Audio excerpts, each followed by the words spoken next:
हरे कृष्णा। सभी वैष्णव के चरणों में नमस्कार। ओम अज्ञानतिमिरान्धस्य ज्ञानाञ्जनशलाकया चक्षुरुन्मीलितं येन तस्मै श्रीगुरवे नमः। श्रीचैतन्यमनोभीष्टं स्थापितं येन भूतले स्वयं रूपः कदा मह्यं ददाति स्वपदान्तिकं। वाञ्छाकल्पतरुभ्यश्च कृपासिन्धुभ्य एव च पतितानां पावनेभ्यो वैष्णवेभ्यो नमो नमः। श्रीकृष्णचैतन्यप्रभु नित्यानन्द श्री अद्वैत गदाधर श्रीवासादि गौरभक्तवृंद। हरे कृष्ण कृष्ण कृष्ण हरे हरे, हरे राम राम राम हरे हरे। सभी भक्तों का स्वागत है आज की महाभारत कथा में। तो हम पढ़ रहे थे किस प्रकार से भगवान श्री कृष्ण और अर्जुन दोनों दो पृथक पृथक रथों पर सवार होकर खांडव वन का दहन कर रहे हैं, और इसका विरोध करने के लिए देवराज इंद्र अन्य देवताओं के साथ आते हैं और उनका विरोध करते हैं, लेकिन इसमें वे सफल नहीं हो पाते हैं। अभी आगे का अध्याय सप्तविंशत्यधिक द्विशततमोऽध्यायः 227वां अध्याय। देवताओं की पराजय, खांडव वन का विनाश और मायासुर की रक्षा। वैशंपायन जी कहते हैं, जन्मेजय, इस प्रकार पर्वत शिखर के गिरने से खांडव वन में रहने वाले दानव, राक्षस, नाग, चीते तथा रीछ आदि वनचर प्राणी भयभीत हो उठे। तो ये प्रसंग कुछ यूं घटा कि देवराज इंद्र ने एक बहुत बड़े पर्वत को अर्जुन के ऊपर फेंका था, और अर्जुन ने अपने अस्त्र से, दिव्यास्त्र से उसको खंड खंड कर दिया, और वो जो पहाड़ जब गिरा था तो उसके कारण ये सारी तबाही हुई थी। मद की धारा बहाने वाले हाथी, शार्दूल, केसरी, सिंह, मृग, भैंस, सैकड़ों पक्षी तथा दूसरी दूसरी जाति के प्राणी अत्यंत उद्विग्न हो इधर उधर भागने लगे। उन्होंने उस जलते हुए वन को और मारने के लिए अस्त्र उठाए हुए श्री कृष्ण तथा अर्जुन को देखा। उत्पात और आर्तनाद के शब्द से उस वन में खड़े हुए वे सभी प्राणी संत्रस्त से हो उठे थे। उस वन को अनेक प्रकार से दग्ध होते देख और अस्त्र उठाए हुए श्री कृष्ण पर दृष्टि डाल भयानक आर्तनाद करने लगे। उस भयंकर आर्तनाद और अग्निदेव की गर्जना से वहां का संपूर्ण आकाश मानो उत्पात कालिक मेघों की गर्जना से गूंज रहा था। तब महाबाहु श्री कृष्ण ने अपने तेज से प्रकाशित होने वाले उस अत्यंत भयंकर महान चक्र को उन दैत्य आदि प्राणियों के विनाश के लिए छोड़ा। उस चक्र के प्रहार से पीड़ित हो दानव, निशाचर आदि समस्त क्षुद्र प्राणी सौ सौ टुकड़े होकर क्षण भर में आग में गिर गए। श्री कृष्ण के चक्र से विदीर्ण हुए दैत्य मेदा तथा रक्त में सनकर संध्या काल के मेघों की भांति दिखाई देने लगे। भारत, भगवान श्री कृष्ण वहां सहस्रों पिशाचों, पक्षियों, नागों तथा पशुओं का वध करते हुए काल के समान विचर रहे थे। तो इसमें पिशाचों का भी वध हो रहा था। तो पिशाच भी एक योनि है जिसको जानकारी ना हो, तो पिशाच योनि भी है, जिसमें एक विचित्र प्रकार का देह होता है, और सामान्य रूप से जिसको हम घोस्ट कहते हैं, भूत कहते हैं, तो वो भी एक प्रकार की योनि है। तो जिसकी अकाल मृत्यु होती है, या कुछ अधिक ही पाप कर्म किए हैं, तो उनको ऐसे पिशाच शरीर प्राप्त होता है।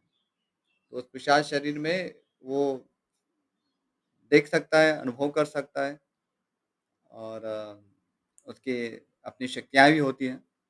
तो सामान्य उपाय से उनका वध नहीं होता है। ऐसे आप कोई डंडी चलाएँगे और उनको लग जाएगा, ऐसा नहीं होगा। लेकिन अ, दिव्य शक्ति से उनका संहार हो सकता है। और सबसे सरल है कि भगवान नाम से कोई भी ऐसे भूत पिशाच है, वो हमसे दूर भाग जाते हैं। तो कभी भी ऐसा अनुभव होता है कि कोई सूक्ष्म शक्ति, कोई नेगेटिव एनर्जी यदि हम पर आक्रमण कर रही है, तो हमें भगवान नाम का ज़ोर-ज़ोर से जाप करना चाहिए, ज़ोर से बुलाना चाहिए। आगे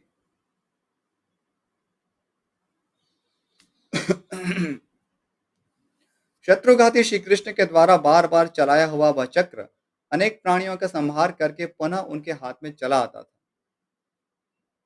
इस प्रकार पिशाच, नाग तथा राक्षसों का संहार करने वाले सर्वभूतात्मा भगवान श्री कृष्ण का स्वरूप उस समय बड़ा भयंकर जान पड़ता था। वहां सब ओर से संपूर्ण दानव एकत्र हो गए थे, तथापि उनमें से एक भी ऐसा नहीं निकला जो युद्ध में श्री कृष्ण और अर्जुन को जीत सके। जब देवता लोग उन दोनों के बल से खांडव वन की रक्षा करने और उस आग को बुझाने में सफल न हो सके, तब पीठ दिखाकर चल दिए। राजन, शतक्रतु इंद्र देवताओं को विमुख हुआ देख श्री कृष्ण और अर्जुन की प्रशंसा करते हुए बड़े प्रसन्न हुए। देवताओं के लौट जाने पर इंद्र को संबोधित करके बड़े गंभीर स्वर से आकाशवाणी हुई। अब एक आकाशवाणी हो रही है। वासव, तुम्हारे सखा नाग प्रवर तक्षक इस समय यहाँ नहीं है। वे खांडव दाह के समय कुरुक्षेत्र चले गए थे। भगवान वासुदेव तथा अर्जुन को किसी प्रकार युद्ध से जीता नहीं जा सकता। मेरे कहने से तुम इस बात को समझ लो। ये दोनों पहले के देवता नर और नारायण हैं। देवलोक में भी इनकी ख्याति है। इनका बल और पराक्रम कैसा है, यह तुम भी जानते हो। यह अपराजित और दुर्धर्ष वीर है। संपूर्ण लोकों में किसी के द्वारा भी ये युद्ध में जीते नहीं जा सकते। ये आकाशवाणी स्पष्ट रूप से उन्हें संकेत दे रही। तो आकाशवाणी एक दिव्य ध्वनि है। कई बार प्रश्न होता है कि आकाशवाणी कौन करता होगा? तो अ, उच्च स्तरीय जो ग्रहों में प्लैनेटरी सिस्टम जिसे हम कहते हैं, लोकों में, तो वहाँ ऐसी व्यवस्था है जहाँ पर अ, देवताओं के कोई प्रतिनिधि है या ऋषियों के प्रतिनिधि है, तो वे इस प्रकार से संदेश प्रदान करते हैं आकाशवाणी के माध्यम से। तो यहाँ देवराज इंद्र को भी सूचित करना पड़ा कि आप यद्यपि सब जानते हैं और फिर भी यहाँ पर युद्ध कर रहे हैं, तो अभी इसको आगे बढ़ाने से अभी कोई लाभ नहीं है। आप यहाँ पर युद्ध का विराम कर दीजिए। और आगे आकाशवाणी कह रही है, ये दोनों पुरातन ऋषिश्रेष्ठ नर नारायण संपूर्ण देवताओं, असुरों, यक्षों, राक्षसों, गंधर्वों, मनुष्यों, किन्नरों तथा नागों के लिए भी परम पूजनीय है। तो यद्यपि देवराज इंद्र अर्जुन को अपने पुत्र के रूप में देख रहे हैं, लेकिन आकाशवाणी उन्हें याद दिलाती है कि ये तो स्वयं नर नारायण में से नर है और ये अपराजित है और हम सभी के लिए पूजनीय है। तो इनसे युद्ध क्या, और इनसे जितना भी संभव नहीं है। तो दोनों प्रकार से देखेंगे तो अभी युद्ध करने में कोई भलाई नहीं है। आकाशवाणी आगे कह रही है, अतः इंद्र, तुम्हें देवताओं के साथ यहाँ से चले जाना ही उचित है। खांडव वन के इस विनाश को तुम प्रारब्ध का ही कार्य समझो। यह आकाशवाणी सुनकर देवराज इंद्र ने इसे ही सत्य माना और क्रोध तथा अमर्ष छोड़कर वे उसी समय स्वर्ग लोक को लौट गए। राजन, महात्मा इंद्र को वहां से प्रस्थान करते देख समस्त स्वर्गवासी देवता सेना सहित उनके पीछे पीछे चले गए। उस समय देवताओं सहित देवराज इंद्र को जाते देख वीरवर श्री कृष्ण और अर्जुन ने सिंहनाद किया। राजन, देवराज के चले जाने पर वीरवर केशव तथा अर्जुन अत्यंत प्रसन्न हो उस समय बेखटके खांडव वन का दाह कराने लगे। जैसे प्रबल वायु बादलों को छिन्न भिन्न कर देती है, उसी प्रकार अर्जुन ने देवताओं को भगाकर अपने बाणों के समुदाय से खांडववासी प्राणियों को मारना आरंभ किया। सव्यसाची अर्जुन के बाण चलाते समय उनके बाणों से कट जाने के कारण कोई भी जीव वहां से बाहर न निकल सका। अमोघ अस्त्रधारी अर्जुन को उस समय बड़े से बड़े प्राणी देख भी न सके। फिर रणभूमि में युद्ध तो कर ही कैसे सकते थे।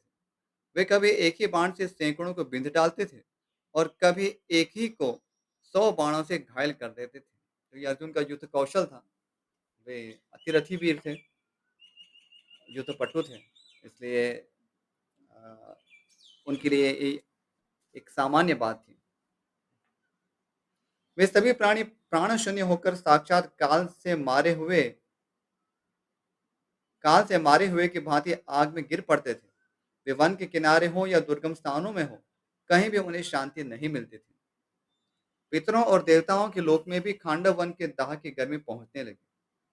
आप कल्पना करें कि वो कितनी गर्मी होगी खांडव वन की।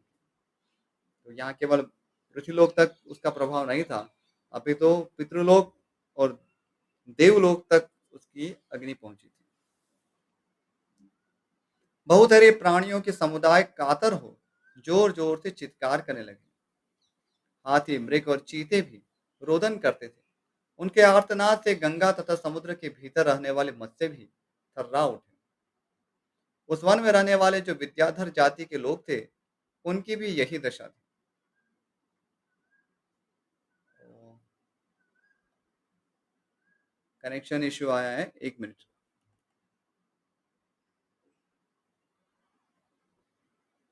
मैं 1 मिनट।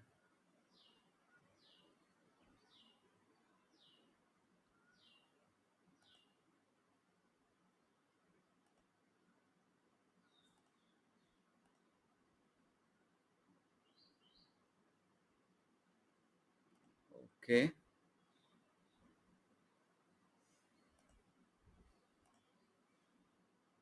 ठीक है।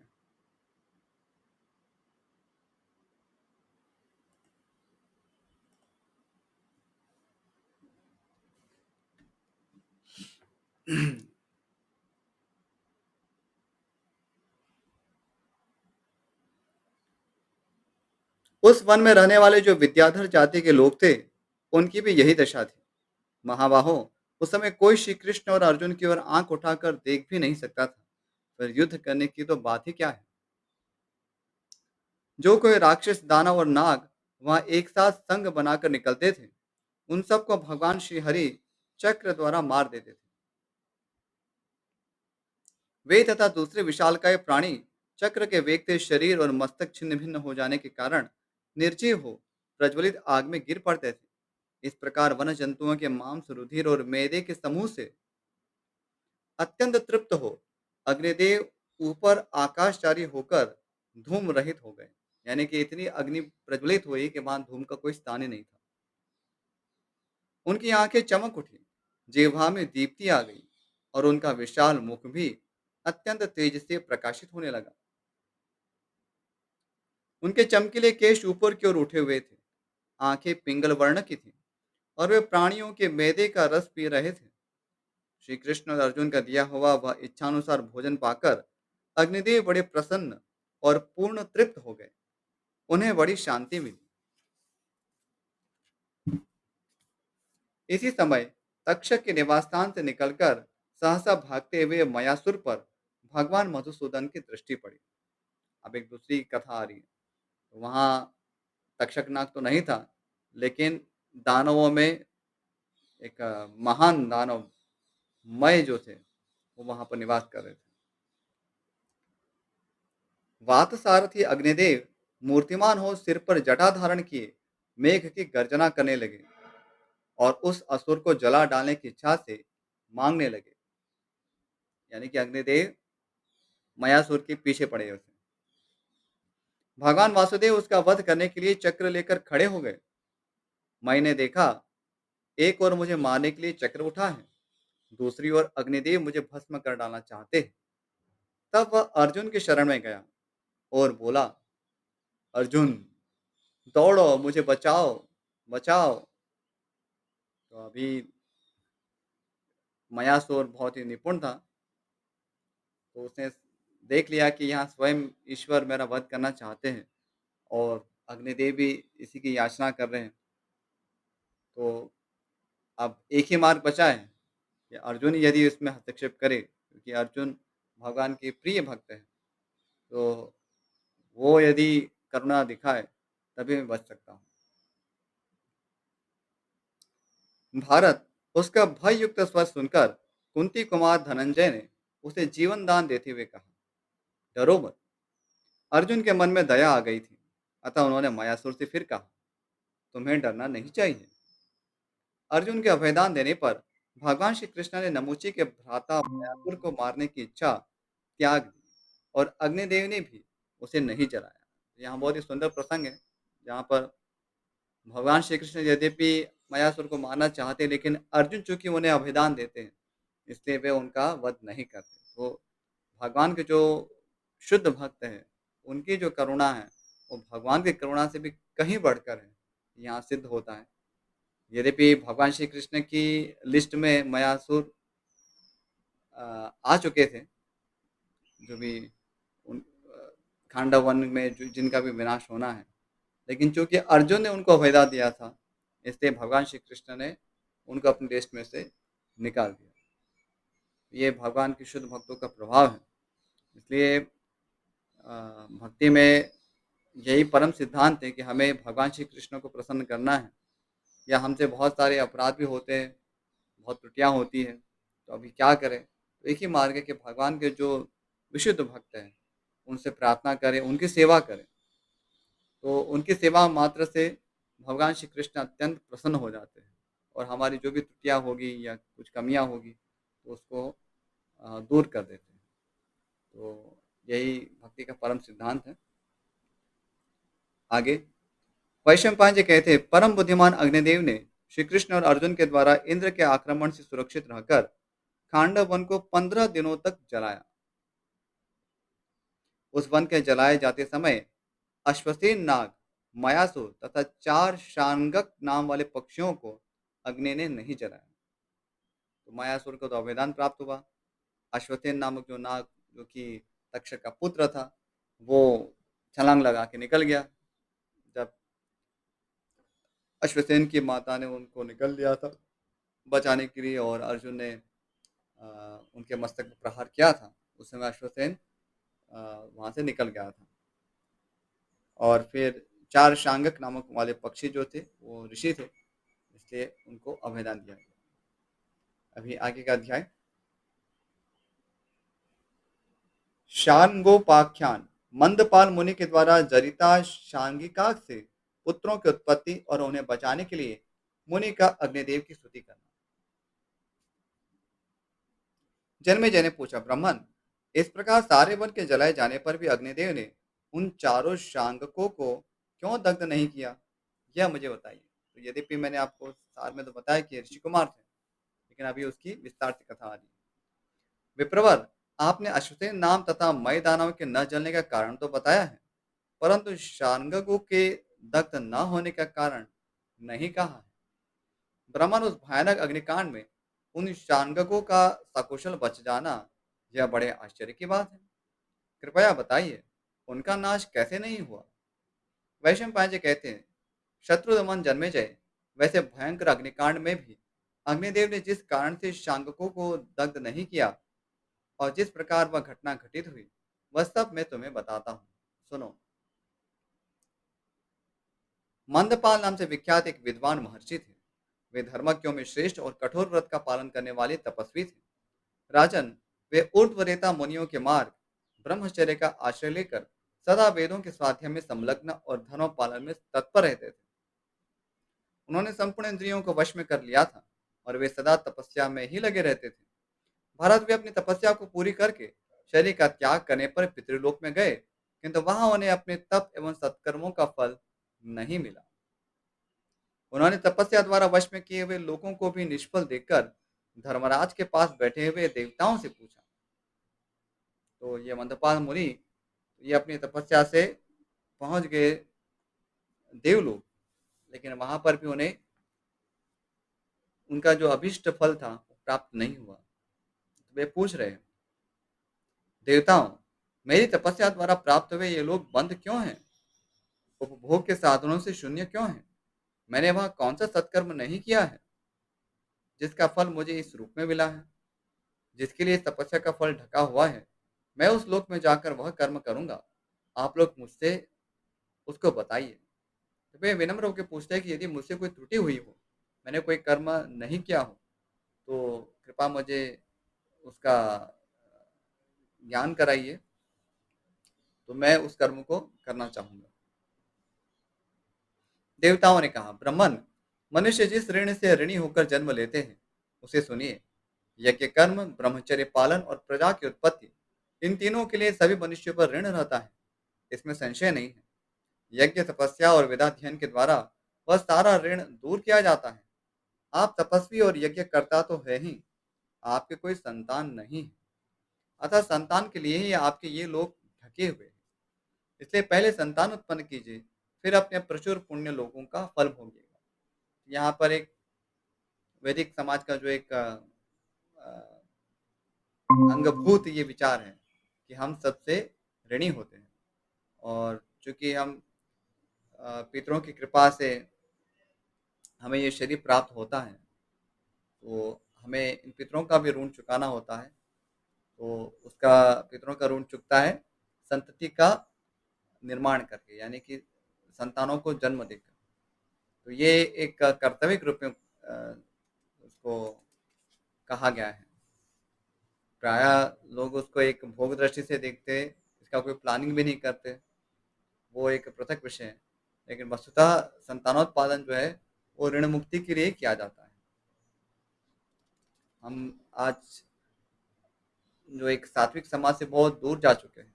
इसलिए जो एक पाश्विक समाज अ, जैसे हम देखते हैं, उसी प्रकार से आचरण मनुष्यों में भी देखा जा रहा है। तो वो केवल एक इंद्रिय भोग के लिए ही अ, परिवार की कल्पना कर पाते हैं। तो उनमें अन्य कोई विचार नहीं है कि ये सब मैथुन का प्रयोजन क्या है। तो उनको एकमात्र यही लगता है कि इससे आनंद प्राप्ति ही ये एकमात्र उसका उद्देश्य है। लेकिन वस्तुतः वो एक पितरों के प्रति जो ऋण है, उससे मुक्त होने के लिए वो माध्यम है, जिससे संतान उत्पत्ति होती है और इससे हम सभी ऋणों से मुक्त होते हैं। यद्यपि जो भगवान के शुद्ध भक्ति में लगे हुए हैं, उनके लिए ये अनिवार्य नहीं है, क्योंकि वे भगवान की भक्ति में लगे रहने के कारण सभी कर्मों को उन्होंने पूर्ण कर लिया है, ऐसा समझना चाहिए। पर फिर भक्ति में लगे रहना चाहिए। ऐसा नहीं कि हम भक्ति कर भी नहीं रहे और फिर कह रहे हैं कि हम तो सभी ऋण से उत्पन्न सब ऋण से हम मुक्त हो गए। तो ये दोगली नीति जो है वो नहीं चलेगी। तो हमें जो शुद्ध भक्ति के सिद्धांत है उसका दृढ़ता से पालन करना होगा।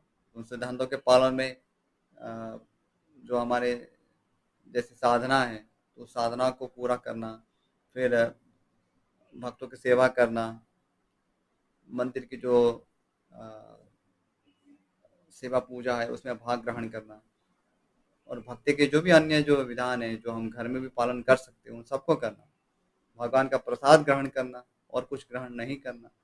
तो बहुत ही कुछ फंडामेंटल जो नियम है, तो उसे हमें पालन करना ही चाहिए। यदि हम इस प्रकार से नहीं जी रहे हैं और साथ में फिर हम सोचते हैं कि हम तो अभी कोई हमें कोई ऋण नहीं है, तो वो उचित नहीं। तो भक्ति जब हम निष्ठा से कर रहे हैं, दृढ़ता से कर रहे हैं, तो तभी इसको समझना चाहिए कि हम ये सब ऋणों से मुक्त हैं। आगे देवता कह रहे हैं, अतः संतान के लिए आपके ये लोग ढके हुए हैं, इसलिए पहले संतान उत्पन्न कीजिए, फिर अपने प्रचुर पुण्य लोगों का फल भोगिएगा। श्रुति का कथन है कि पुत्र पुत्र नामक नरक से पिता का उद्धार करता है।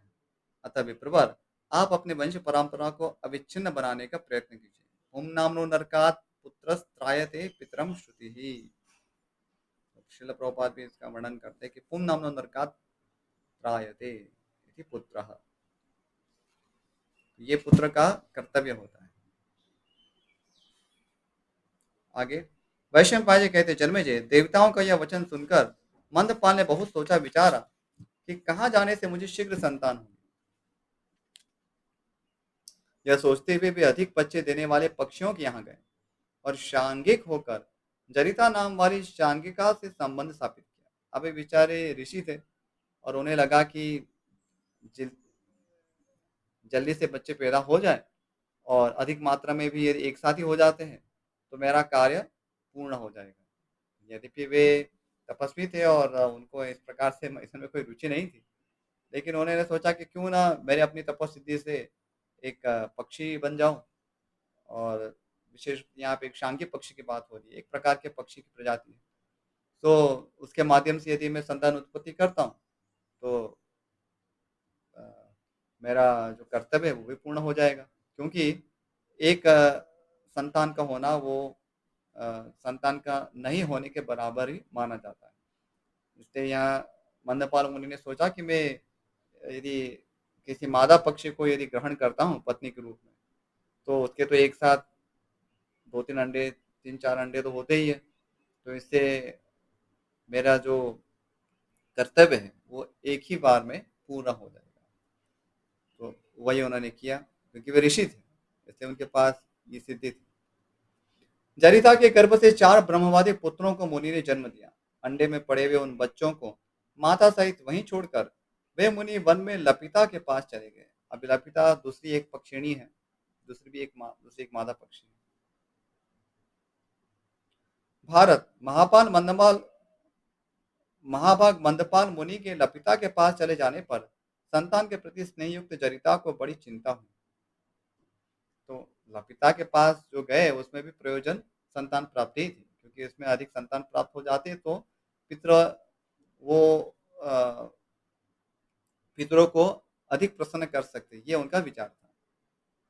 तो उन्होंने सोचा कि पक्षी की जो प्रजाति है उसके लिए तो ऐसे मेरे लिए सहज है इनको यहाँ नजदीक देखना। और चूंकि ये ऋषि है इसलिए यहाँ पर कोई विवाह पद्धति प्रकार से वर्णन नहीं है। तो ये सबके लिए अनुकरणीय नहीं है। ऐसा नहीं कि हम सोचे कि ठीक है हम जहाँ जाएंगे और इस प्रकार से कुछ भी इसमें लिप्त होंगे, तो वो स्वयं अपने आप को पक्षी रूप में ढालते हैं और पक्षी अ, जीवन के जो भी नियम है उसके अनुसार वो संतान उत्पत्ति करते हैं। अंडे में से तो उन मुनियों को यद्यपि मंदपाल ने त्याग दिया था, तो भी वे त्यागने योग्य नहीं थे।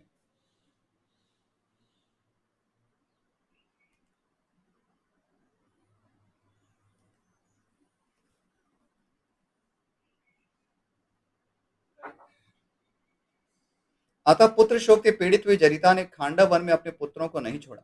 वह स्नेह से विवल होकर अपनी वृत्ति द्वारा उन नवजात शिशुओं का भरण पोषण करती रही। उधर वन में लपिता के साथ विचरते हुए मंदपाल मुनि ने अग्निदेव को खांडव वन का दाह करने के लिए आते देखा। अग्निदेव के संकल्प को जानकर और अपने पुत्रों के बाल्यावस्था का विचार करके ब्रह्मर्षि मंदपाल भयभीत होकर महातेजस्वी लोकपाल अग्नि से अपने पुत्रों की रक्षा के लिए निवेदन करते हुए उनकी स्तुति करने लगे। मंदपाल ने कहा, अग्निदेव आप सब लोगों के मुख हैं, आप ही देवताओं के भविष्य पहुंचाते। पावक, आप समस्त प्राणियों के अंतस्थल में गूढ़ रूप से विचरते हैं। विद्वान पुरुष आपको एक बताते हैं, फिर दिव्य भौम और जठरानल रूप से आपके त्रिविध स्वरूप का प्रतिपादन करते हैं। आपको ही पृथ्वी जल तेज वायु आकाश सूर्य चंद्रमा और यजमान इन 8 मूर्तियों में विभक्त करके ज्ञानी पुरुषों ने आपको यज्ञ वाहन बनाया है। महर्षि कहते हैं कि ये संपूर्ण विश्व की सृष्टि आपने ही की है। यहाँ पर ईश्वर भाव से अग्निदेव की स्तुति हो रही है। मध्वाचार्य इसका वर्णन करते हैं कि क्योंकि ये सब भगवान के ही शरीर के अंगभूत माने गए सभी देवता। तो इस प्रकार से जो भी देवता की स्तुति की जाती है तो वो वस्तुतः ईश्वर की ही स्थिति है, क्योंकि सभी देवता के अंतर्यामी रूप में ईश्वर विराजते हैं। तो उस ईश्वर की स्तुति भले देवता को उपलक्ष्य करके की जाती है, लेकिन वो अ, ईश्वर की स्तुति ही मानी जाती है। कोई समस्या आ रही है?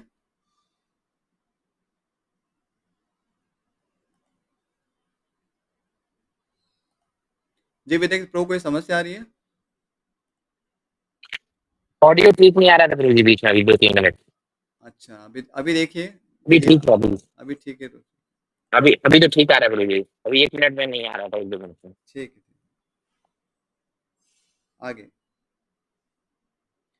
हुताशन, आपके बिना संपूर्ण जगत तत्काल नष्ट हो जाएगा। ब्राह्मण लोग आपको नमस्कार करके अपनी पत्नी और पुत्रों के साथ कर्मानुसार प्राप्त की हुई सनातन गति को प्राप्त होते हैं।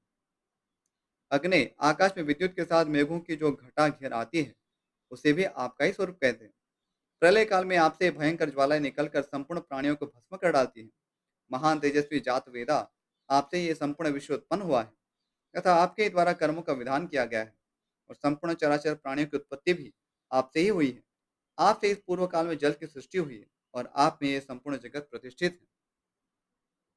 आप ही में हव्य और कव्य यथावत प्रतिष्ठित है।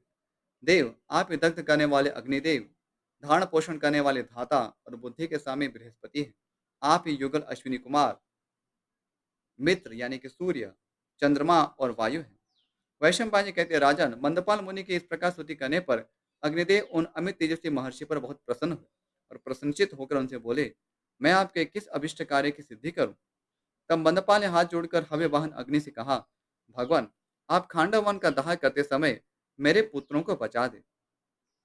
बहुत अच्छा कहकर भगवान हव्य वाहन ने वैसा करने की प्रतिज्ञा की और उस समय खांडव वन को जलाने के लिए वे प्रज्वलित हो गए। तो यहाँ पर एक कारण बताया जा रहा है कि क्यों जो 4 शांगक पक्षी थे, जो कि मंदपाल मुनि के पुत्र थे, तो उनका दहन क्यों नहीं हुआ? तो यहीं विराम करते हैं। यदि इस विषय में कोई प्रश्न हो तो पूछ सकते हैं और नहीं तो फिर हम यहीं विराम करते हैं। जी, विदाई प्रो। जी, जी। दूसरा प्रश्न है तो हैंड रेज़ करके पूछ सकते हैं या अन्य कोई भी जिज्ञासा है तो भी पूछ सकते हैं। हरे कृष्ण प्रभु जी, प्रणाम। प्रणाम। मेरा चातुर्मास को लेके थोड़ा क्वेश्चन था। जी। जैसे पहले महीने में हरी भाजी का त्याग करना होता है, फूल गोभी ले सकते हैं? हरी भाजी में क्या? हरी भाजी का त्याग होता है ना, तो उसमें जी। पत्ता गोभी खाने का भी निषेध है क्या? हाँ, पत्ता नहीं ले गोभी, फूल गोभी हाँ, नहीं ले सकते। नहीं ले सकते? जी। और सेकंड में था दही, दूध, दही, छाछ-वाछ का त्याग करना था, तो उस टाइम पर श्रीखंड ले सकते हैं कि वो नहीं, भी वो नहीं भी ले नहीं ले सकते? सकते। इसमें जो विचार क्या है माताजी कि तपस्या के दिन है ये। जी, तो आप इसमें ये विचार करना कि अच्छा। ये निषेध किया है तो उपलक्षण रूप से उसके संबंधित जो अन्य विषय है, उससे बने हुए खाद्य पदार्थ हैं, तो वो भी उसमें आ ही जाती है। जैसे दही कहा तो फिर आप श्रीखंड ले सकते, नहीं ले सकते ऐसा नहीं है उसमें। दही हाँ, मतलब कन्फ्यूज़न था, हाँ, हाँ, तो दही है तो उसमें हाँ, श्रीखंड भी नहीं है। ठीक है, आपने संशय पूछा इसलिए लेकिन मैं उसको स्पष्ट कर रहा हूँ। फिर वैसे जैसे दूध है, तो फिर हम सोचेंगे तो मिठाई हाँ, तो खा सकते हैं, है ना? हाँ, हाँ, हाँ, दूध वही, है तो फिर दूध हाँ, की बनी मिठाई वो भी नहीं है। अच्छा, हाँ, ऐसा नहीं कि फिर दूध तो तो निषेध हल्दी किया वाला है। दूध भी नहीं होगा ना प्रभु जी? क्या माताजी? हल्दी वाला दूध भी बैन ही होगा ना? नहीं, दूध दूध है, दूध से